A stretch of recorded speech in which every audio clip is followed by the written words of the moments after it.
This is a story of a good woman, a mother who loves her daughter so much. The woman's name was Margaret and her daughter's name was April. Margaret was a good mother. At 62 years old, her daughter April was her whole world. April was her only child, and Margaret had spent her life making sure she had everything she needed. But now, a painful truth was waiting for Margaret at the end of a very long drive.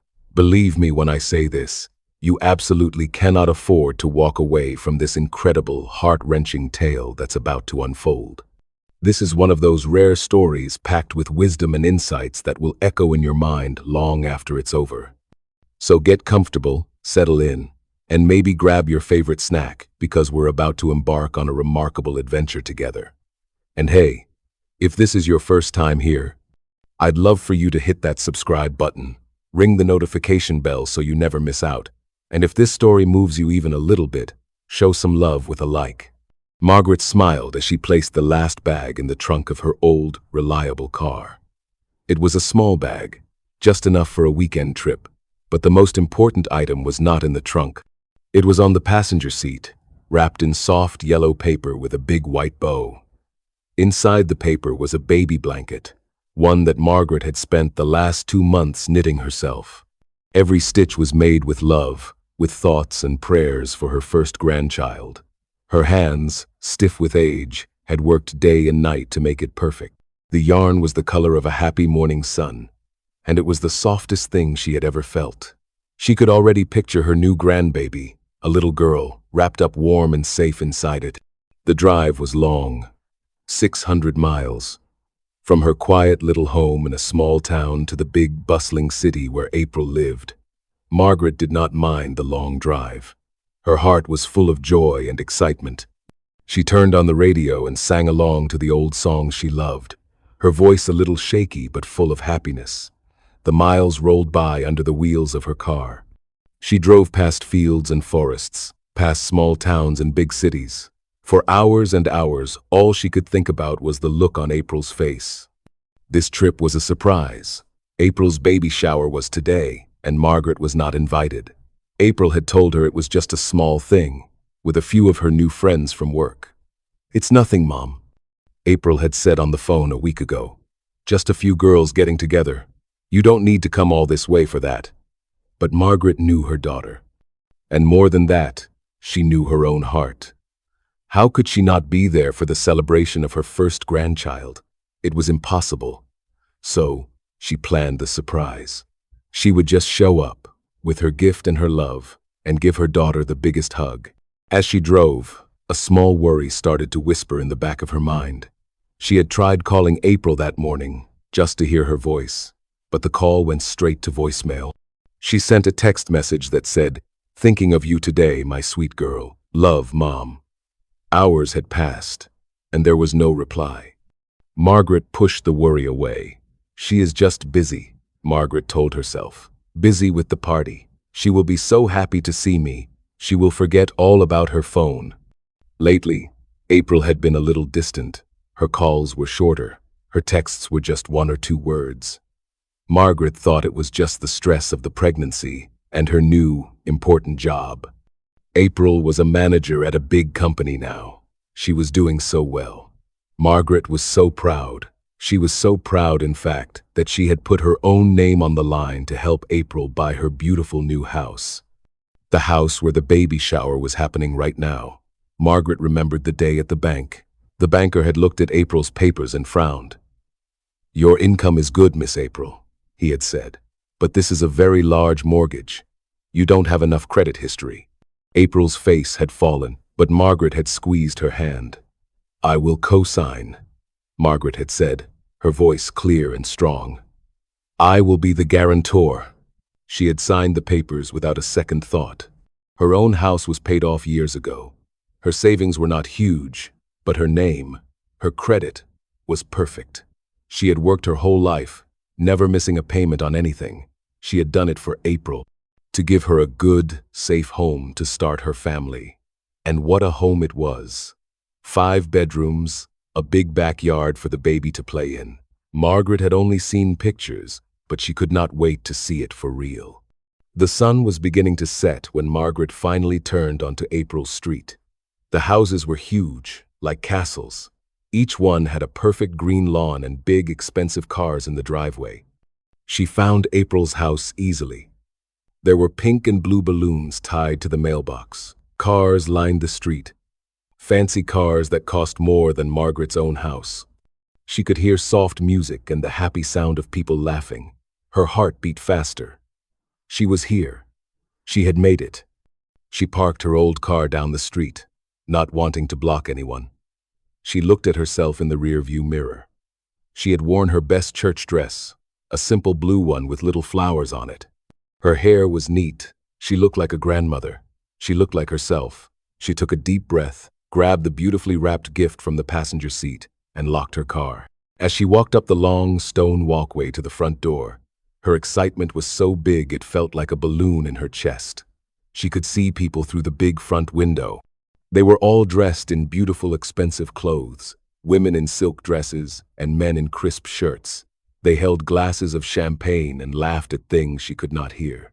For a second, she felt a little small in her simple blue dress, but then she remembered the knitted blanket in her hands and the love she carried in her heart.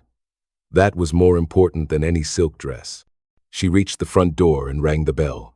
She could hear the bell chime inside, a soft, musical sound. The laughter inside stopped for a moment. She heard footsteps coming to the door. Her smile was so wide it made her cheeks hurt. She held the gift out in front of her, ready for the big reveal, ready for the hug that would make the 600-mile drive worth it. The door opened, and there was April. But the look on her daughter's face was not joy. It was not a happy surprise. It was horror. April's perfectly made-up face went pale. Her eyes grew wide, not with happiness, but with shock and anger. She looked at Margaret, then quickly looked over her shoulder at her guests inside. "Mother?" April said. Her voice was a harsh whisper. It was cold. "What are you doing here?" Margaret's smile faltered. "I came to surprise you, my sweet girl," she said, her voice full of warmth. "For the baby." "I brought a gift." She tried to hold the gift out for April to take, but April did not look at the gift. She looked at Margaret's simple dress. She looked at her old, comfortable shoes. She looked at her mother as if she was a stranger, a beggar who had wandered to the wrong door. "You can't be here," April hissed, stepping halfway out the door to block the view from inside. "You have to leave, now." Margaret was confused. Her heart began to ache. What do you mean, sweetie? I drove all day to be here with you." "You will embarrass me," April said, her words like sharp little stones. "Look at you. Just look at you. My fiancé's parents are here. My boss is here. These are important people. They don't understand people like you." The words hit Margaret harder than a slap. "People like me?" she whispered, the balloon of joy in her chest bursting into a million painful pieces. "April, I am your mother, and I am asking you to leave," April said, her voice getting louder. She glanced back into the party, where a few people were starting to look toward the door with curiosity. A handsome man in an expensive suit, who Margaret guessed was the fiancé, started walking towards them. April's panic grew. "I will not have you ruin this for me." Tears started to well up in Margaret's eyes. She could not understand. This was not her April. This was not the little girl she had raised. "But the baby," she stammered, holding up the gift. "I made a blanket." April's face twisted into an ugly mask of frustration. She looked past Margaret, toward the end of the driveway. "Security," she shouted, her voice suddenly loud and clear. "Security! Get this woman off my property! She is trespassing!" A man in a black uniform who had been standing near the street started walking quickly toward them. He was big and looked serious. Margaret just stood there, frozen in disbelief. Her daughter, her April, was calling security on her. The security guard reached the porch. He looked at April, then at the crying old woman in the simple blue dress. "Is there a problem, ma'am?" he asked April. "Yes," April said, not even looking at her mother. "This woman is not invited. She is harassing my guests. I want her removed." The guard turned to Margaret. His face was not mean, but it was firm. "Ma'am," he said, his voice gentle but leaving no room for argument. "You heard the lady. You have to leave the property now." Margaret could not speak. The tears were now flowing freely down her cheeks. She looked at her daughter one last time, searching her face for any sign of the girl she loved. But there was nothing, only cold, hard shame. As the guard gently took her arm to lead her away, her hands went numb. The yellow-wrapped gift, the soft blanket made with 2 months of love, slipped from her fingers. It fell onto the cold stone steps with a soft, sad thud. The guard led her down the walkway, past the fancy cars, past the pink and blue balloons that now seemed to be mocking her.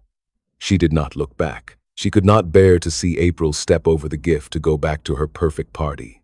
She reached her old, reliable car and fumbled for her keys. Her hands were shaking too much to find the lock. She leaned against the car, the whole world spinning around her. The music and laughter from the house seemed to be getting louder and louder, a cruel celebration of her heartbreak. Her mind was empty, a wasteland of pain and confusion. But then, as she stood there under the darkening sky, one clear thought cut through the fog. A thought about a promise, a signature, and a very, very large loan on a beautiful 5-bedroom house. And for the first time that day, a new feeling began to stir in her heart, right beside the pain. It was a cold, hard feeling, the feeling of justice. The drive home was a blur of darkness and tears. The 600 miles that had felt like an exciting adventure on the way there now felt like a long, painful punishment. Margaret drove in silence. The radio was off.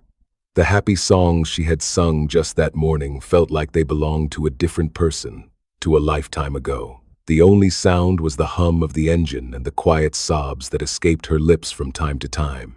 Her old car, her faithful friend, carried her away from the city lights and back toward the quiet comfort of her own life. But she knew that comfort was broken. Something inside her was shattered, and she did not know if it could ever be put back together. Every few miles, the scene at the door would play again in her head. April's face, twisted with anger and shame. Her words, "You will embarrass me," echoed in the empty car. The way her daughter had looked at her simple dress, the dress she had thought was so nice, the way she had shouted for security. Margaret's own mother, who had passed away many years ago, had always told her, "A child's disrespect is the sharpest thorn a mother can feel." Tonight, Margaret felt that thorn buried deep in her heart. She was not just hurt, she was wounded. The worst part was the blanket. She could see it so clearly, lying on the cold stone steps. The soft yellow yarn she had chosen with so much care. The thousands of tiny stitches she had poured her love into, left on the ground like a piece of trash. A gift for a grandchild she was not good enough to meet. A grandchild who would be raised in a big fancy house by a woman who was ashamed of her own mother. The thought made a fresh wave of tears run down her tired face. She had to pull over at a rest stop because she could not see the road anymore. She sat in the dark parking lot, surrounded by sleeping trucks, and let herself cry. She cried for the daughter she had lost. She cried for the grandmother she would never get to be. But as she sat there, something began to change. The deep, heavy sadness started to mix with something else. It was a cold, quiet anger. It was not a loud, screaming anger, but a deep, steady fire starting to burn where her heart used to be. April had called her an embarrassment. April had used her. She had used her mother's good name and perfect credit to build this big, shiny life, and then tried to hide her mother away like a dirty secret. Margaret had worked at the local diner for 40 years. 40 years of standing on her feet, of being kind to strangers, of saving every penny she could. She had done it all for April. She had built a life of honesty and hard work, and that was the very thing April was now ashamed of. "People like you," April had said. What did that mean? People who work hard, people who love their children, people who knit blankets with their own hands instead of buying them from a fancy store. Margaret wiped her tears with the back of her hand. Her crying was done. The drive was long, and it gave her time to think. The more she thought, the clearer things became. Love was a two-way street. Respect was a two-way street. You could not take and take and take, and give only shame in return. By the time the sun began to rise, casting a soft gray light over the fields of her home state, Margaret knew what she had to do. It was not about revenge. It was about respect. It was about taking back the part of herself that April had tried to throw away. She arrived home just after dawn. Her little house was quiet and peaceful. It was small, but it was hers. Every inch of it was paid for.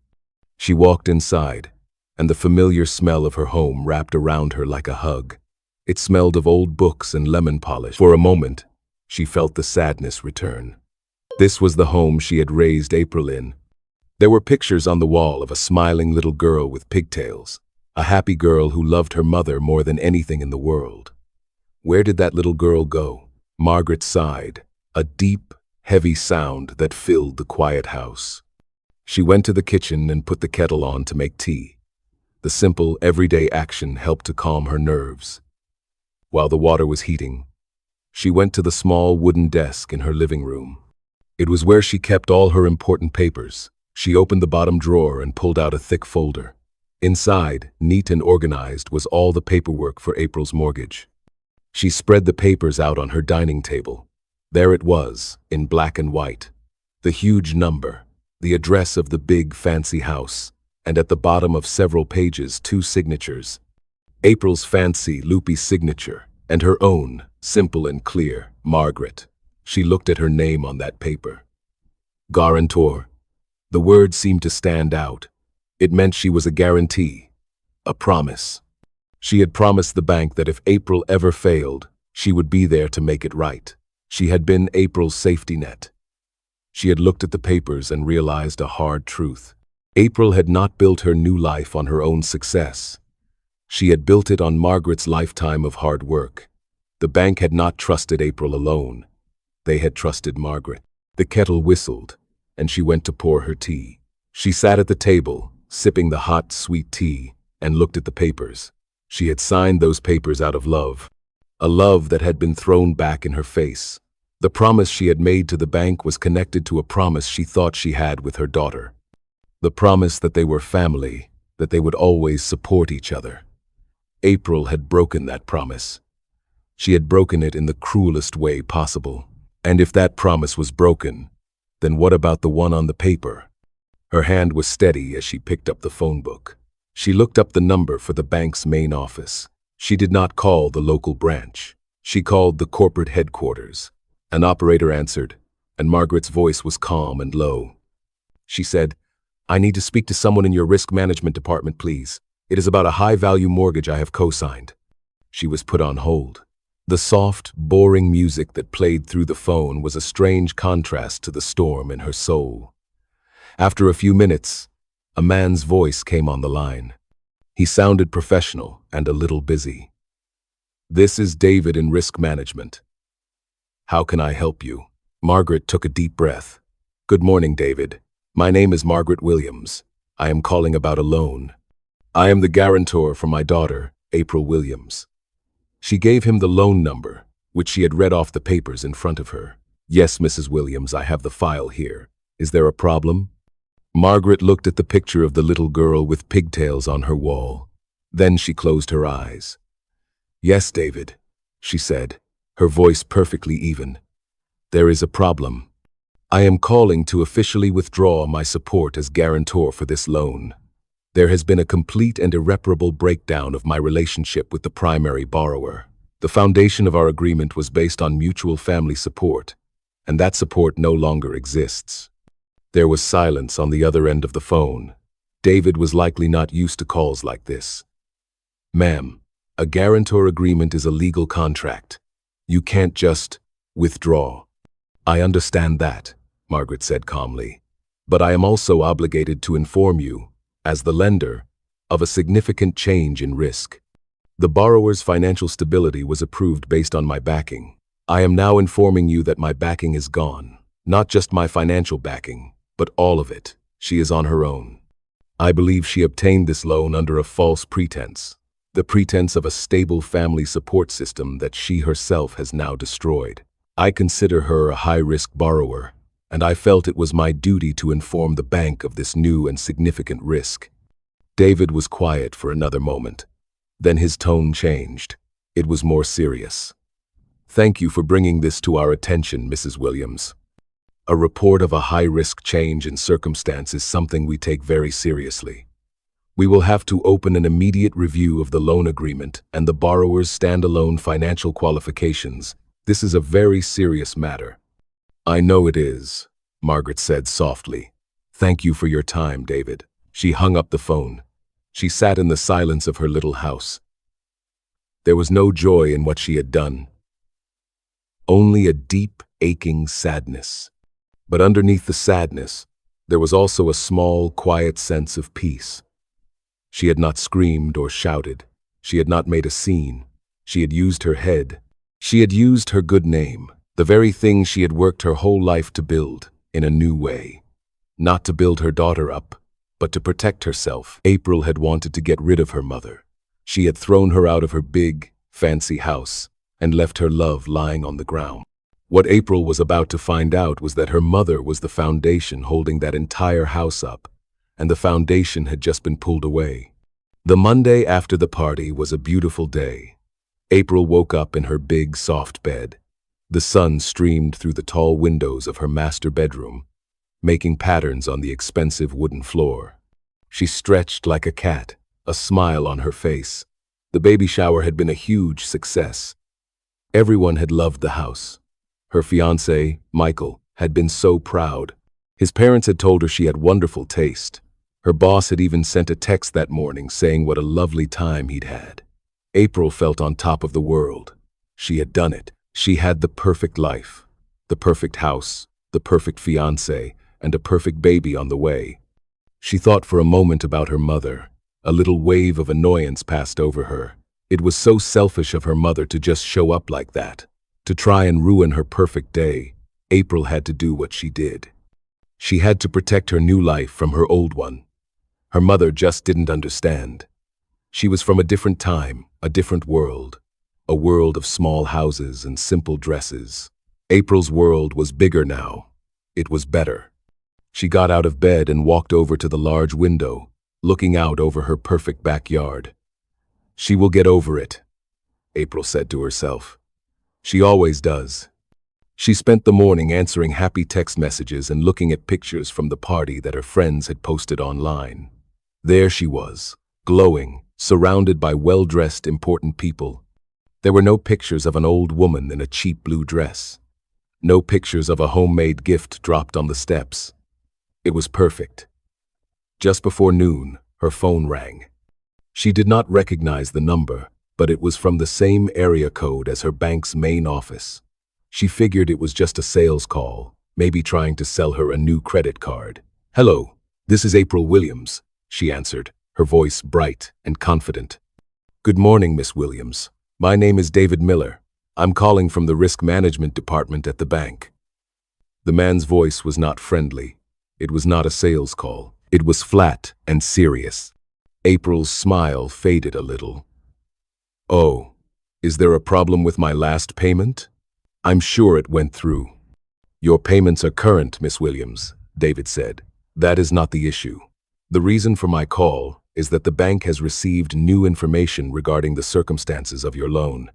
Information that indicates a significant increase in the loan's risk profile. As a result, we are required to open an immediate and full review of your mortgage agreement." April felt a knot of confusion and fear tighten in her stomach. "Risk? What are you talking about? What new information? Everything is fine. I am not at liberty to discuss the source of the information, Miss Williams," the man said, his voice like a stone wall. "What I can tell you is that we need you to come into our main office this Friday. You will need to bring all of your financial documents, pay stubs, bank statements, tax returns for the past 3 years. We will need to reevaluate your qualifications for the loan based on your own income and credit, without the support of the guarantor." The word hit her like a punch. "The guarantor? My mother? Why without her?" She co-signed. That was the whole deal. "The guarantor has informed the bank that the relationship of trust and support, upon which the guarantee was based, no longer exists, David said, his words cold and clinical. We now have to view you as a standalone applicant. So, Friday at 10 a.m. Please be on time, and please bring all the requested documents. If you fail to appear, or if the review finds you do not meet the bank's criteria on your own, we will have to move to the next stage, which could include calling the loan due. Calling the loan due? April whispered. The words made no sense. What does that mean? It means you would have to pay the full remaining amount of the mortgage immediately, or the bank will begin foreclosure proceedings on the property. We will send a formal letter outlining all of this. Have a good day, Miss Williams. The line went dead. April stood frozen in her beautiful sun-filled room, the phone still pressed to her ear.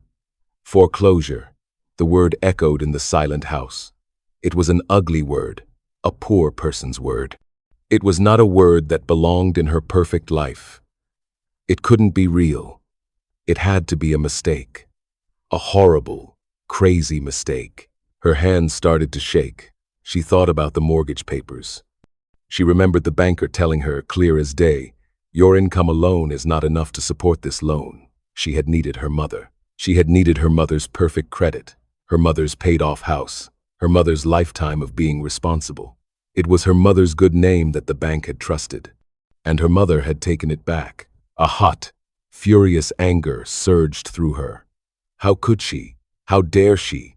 After everything April had done to build this life.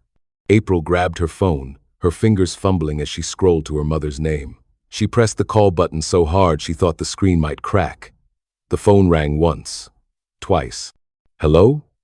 Margaret's voice was quiet, calm. It was the calmest sound April had ever heard, and it made her even more angry.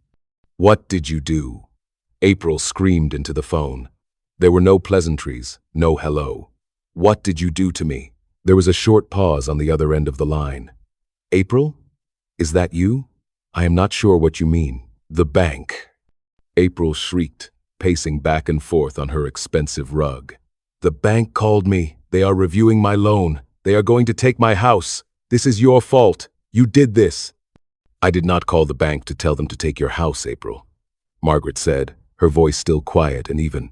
There was no anger in it, only a deep, unmovable sadness. I called the bank to tell them the truth. The truth? What truth? That you are a hateful old woman who wants to ruin her daughter's life? No, April, Margaret said, and for the first time, there was a little bit of steel in her voice. The truth that you told me on Saturday. You told me I was an embarrassment. You told me to get off your property. You made it very clear that you did not want me in your life. So I took myself out of it, all the way out. That includes my name on your papers, my good name that you were so ashamed of. April stopped pacing. Her mother's words were so simple, so logical, that it knocked the breath out of her. But you can't do that. It's not fair. I need that loan. This is my home, the baby's home. I know, Margaret said softly. It is a beautiful home, a home you could not have bought without me, a home you threw me out of. April's anger started to crumble, replaced by a cold, rising panic. She was in real trouble. This was not a small fight she could win by yelling. Mom, please, she said, her voice changing from a scream to a desperate whine. You have to call them back. Tell them it was a mistake, a misunderstanding. I was just stressed from the party. You know how I get. I know how you get, April, Margaret said. But this was different. What you said, the look on your face. You meant it. You were ashamed of me. No, I wasn't. I just... April's mind raced, trying to find the right words to fix this. But all her words felt like lies. April, Margaret said, her voice gentle again. You cannot have it both ways. You cannot have my help but not have me. You cannot use my good name to buy your fancy house, and then throw me out of it because I am not fancy enough for your friends. Life does not work that way. My name, my support, my love. It is a whole package. You threw the whole package away on Saturday. Not me, you. Tears started to stream down April's face. These were not angry tears. They were tears of pure fear. "So what am I supposed to do?" she cried. "I'm going to lose everything." "I don't know what you are going to do," Margaret said, and the sadness in her voice was so deep it seemed to fill the phone line. "You are a smart girl, April. You have a big job. You have a fiancé. I am sure you will figure something out. You have to stand on your own 2 feet now." The finality in her mother's voice was terrifying. April realized her mother was not going to fix this. There was no magic wand. There was only the cold, hard consequence of her own actions. "I have to go now, April," Margaret said. "I am getting ready for my Bible study group. You take care of yourself and my grandchild." And then, just like the man from the bank, she hung up. April was left alone in the beautiful, silent house that was no longer hers. For a few hours, April sat on her expensive sofa in her perfect living room, surrounded by silence. The happy glow of the party was gone. The beautiful house no longer felt like a castle. It felt like a trap. Every beautiful thing she looked at: the crystal vase on the table, the silk curtains on the windows seemed to mock her. They were all things she could not afford. They were props in a life that was not real, a life built on a lie she had told herself. The lie was that she was better than where she came from. The lie was that her mother, Margaret, was a part of a past she needed to escape. Now, that past was the only thing that had been holding her up, and she had kicked it away with her own 2 feet. Her first thought was Michael, her fiancé. He would fix this. He was smart, he was successful, he loved her. She called him, her voice shaking. "Michael, we have a problem. A huge problem." She explained the call from the bank, the words tumbling out of her mouth in a messy, panicked rush. She told him what her mother had done. She waited for him to say, "Don't worry, darling. We'll figure this out together." But he did not say that. There was a long, cold silence on the other end of the phone. When he finally spoke, his voice was different. It was the voice of a businessman looking at a bad investment. "So let me get this straight," he said slowly. "You can't actually afford this house on your own." "No, but we can't afford it together, right? With your salary." April began, her voice hopeful. "The agreement was that you would handle the mortgage, April." He cut her off. "My parents helped with the down payment as a gift to you, based on the understanding that you were financially secure.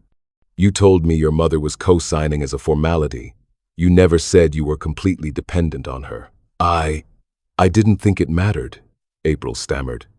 "It matters," he said, and the coldness in his voice was terrifying. "It matters a great deal. I have an image to maintain. My family has a reputation. Being engaged to a woman who is about to be foreclosed on. That's not a good look, April. It's an embarrassment." The word hit her like a physical blow.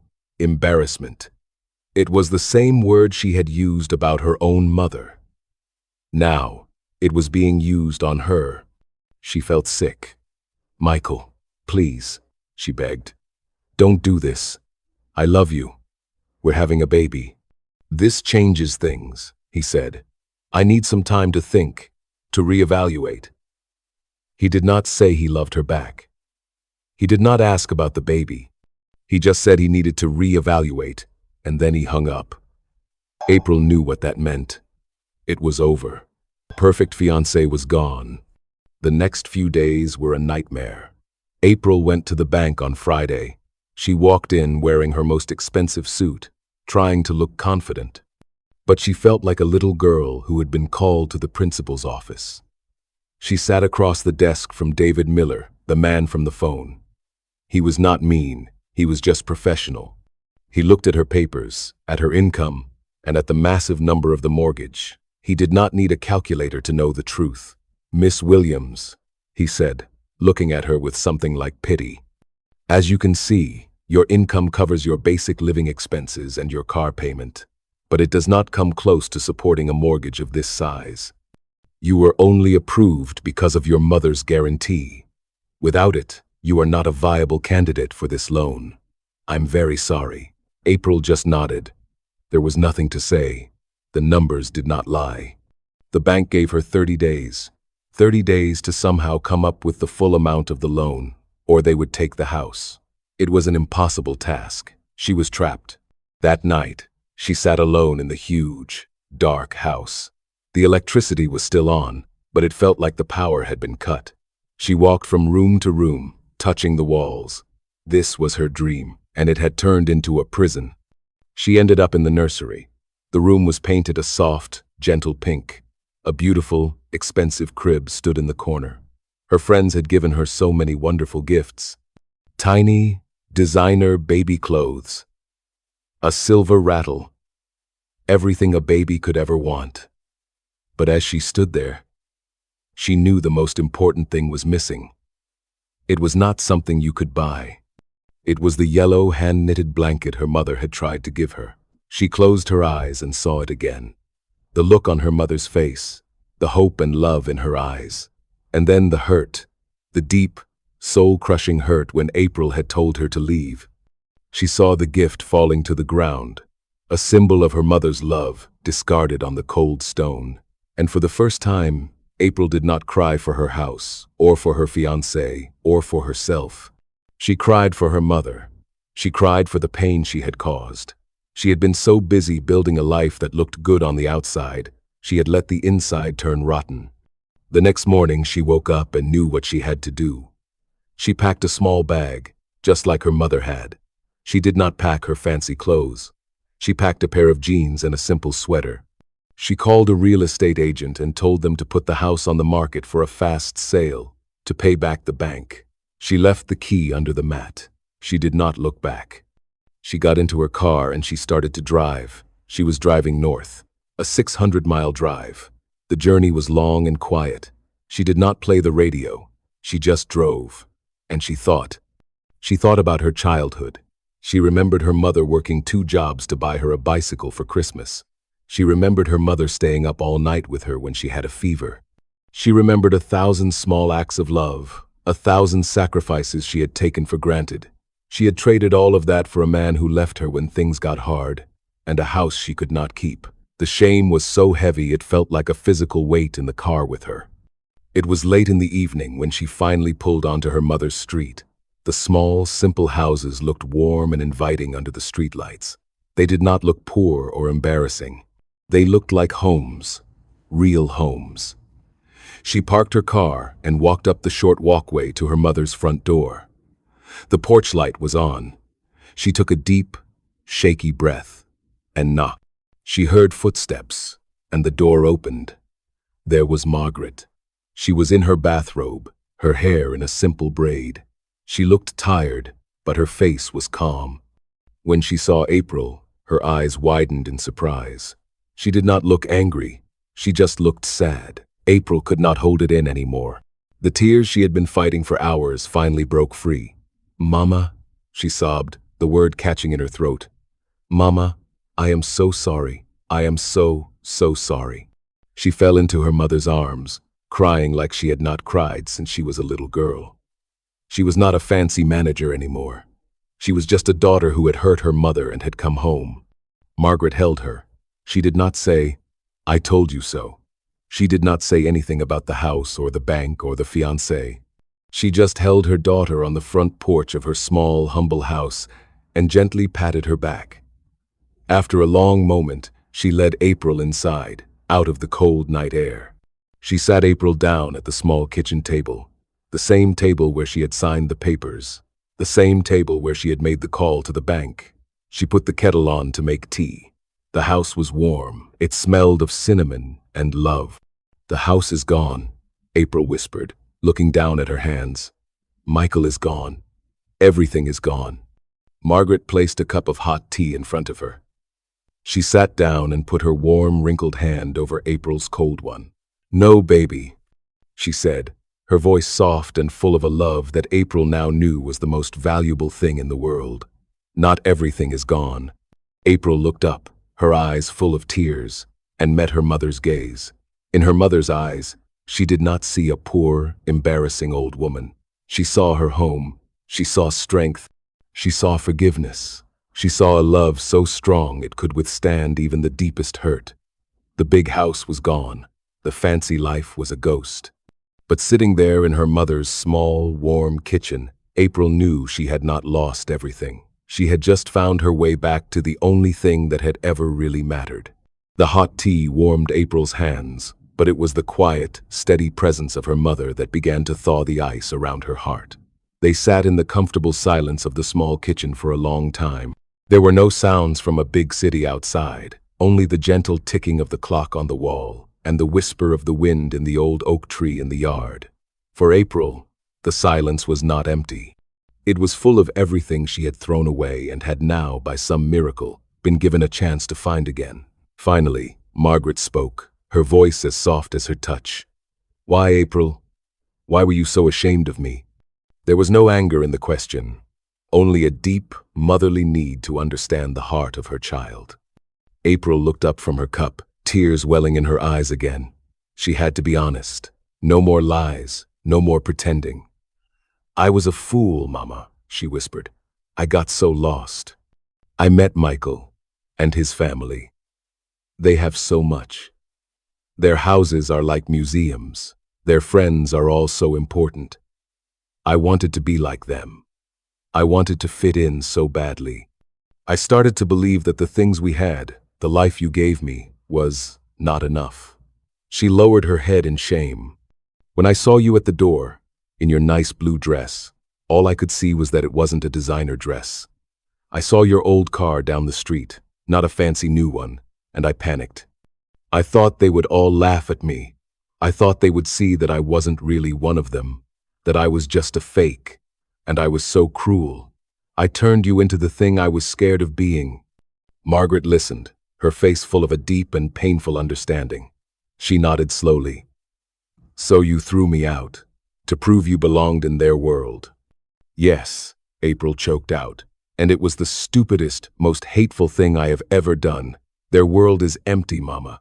When the trouble came, Michael didn't hold my hand. He called me an embarrassment and walked away. The big house wasn't a home. It was just a pile of bricks that I couldn't afford. The only real thing in my whole life was you and your love, and I threw it on the ground." Margaret took her hand and squeezed it gently. "We all make mistakes, baby girl. We all get lost sometimes. The important thing is finding your way back home." And that's what April did. She stayed. The next day, Margaret helped her move her things into her old childhood bedroom. The room was small, with a single bed and a small desk. The walls were still painted a pale yellow, the color April had chosen when she was 12. In the closet were some of her old high school yearbooks and a box of old photographs. It was nothing like the huge, fancy master bedroom in the city, but as April sat on the bed that night, she felt a sense of peace she hadn't felt in years. She was not pretending anymore. She was just April, Margaret's daughter, and for the first time in a long time, that felt like enough. The days turned into weeks. Life was simple. Margaret would wake up early and make breakfast.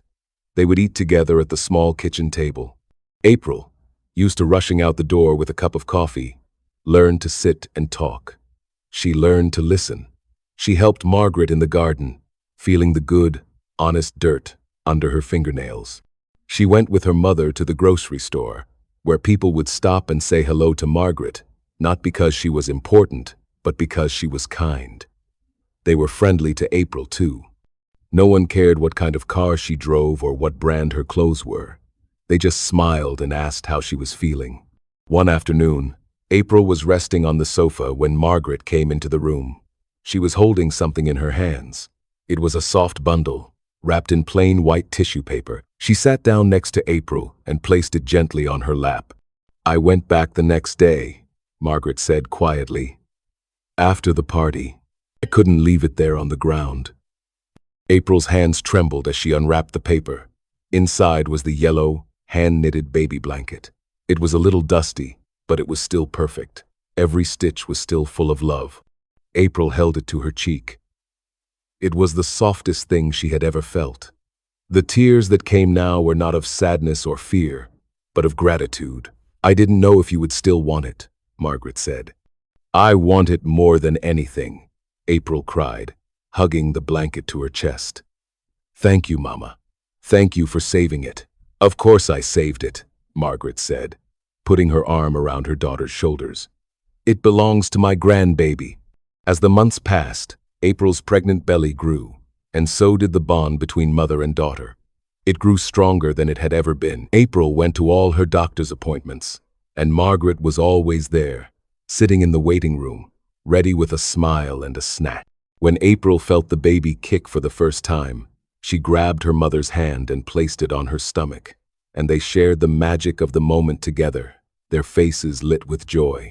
April started to laugh again, a real, genuine laugh that came from her heart.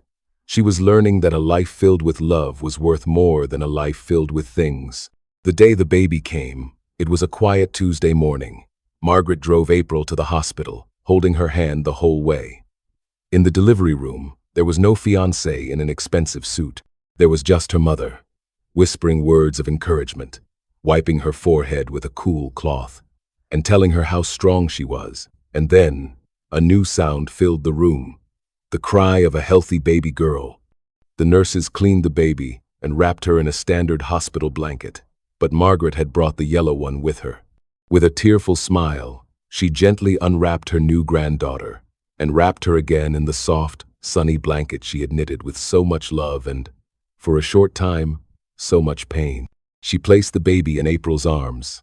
April looked down at her daughter, so small and perfect, warm and safe in the blanket made by her grandmother's loving hands. The baby had her mother's eyes and her grandmother's peaceful spirit. April looked up at Margaret, her heart so full of love it felt like it would burst. "She's beautiful, Mama," April whispered. Margaret smiled, tears of joy running down her cheeks. "Yes, she is. She is our new beginning." In that small hospital room, surrounded not by wealth or status, but by a love that had been broken and then made whole again, April finally understood. A home was not made of brick and wood, it was made of love. A family was not about looking good to the outside world. It was about holding each other up on the inside. Her daughter, wrapped in the love of 2 generations, was the most valuable thing she would ever hold. And that was a truth more beautiful than any fancy house and more precious than any amount of money in the world. Dear viewers, we have come to the end of Margaret and April's journey, a story that shows us how quickly a person can get lost when they start chasing the world's approval, and how powerful a mother's love is on the journey back home. April thought that a big house and fancy friends would make her happy, but she learned a very hard lesson. She forgot that the foundation of her life was not built on money or status, but on the simple, steady love of the mother she tried to throw away. This story is a reminder to us all. Never, ever be ashamed of the hands that raised you or the home you came from. True wealth is not in your bank account. It is in the hearts of the family that loves you. Pride can build a beautiful house, but only humility and love can make it a home. What did you learn from Margaret and April's story? And what do you think is the most valuable lesson a child can learn from a parent? Please share your thoughts in the comments below. We read every single one, and your wisdom inspires us. If this story touched your heart, please show your support with a thumbs up, share it with your friends and family, and be sure to subscribe so you don't miss our next story. And always remember, At Virtuous Stories, we love you.